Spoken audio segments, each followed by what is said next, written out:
Hey friends, if you wish to flush the DNS cache on your Windows computer, then please watch this video. I will guide you through the procedure. It is very simple, like the simplest thing that could ever be done. Simply search for command prompt in the Windows search bar and click on command prompt here. After that, type the command ipconfig space /flush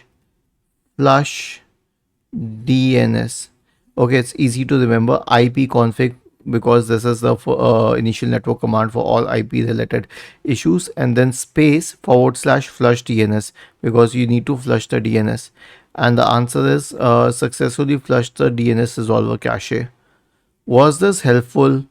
If yes, then please subscribe to the channel, and if not, then let us know in the comment section of the video on how we could help you further. Thank you for watching this video and have a nice day.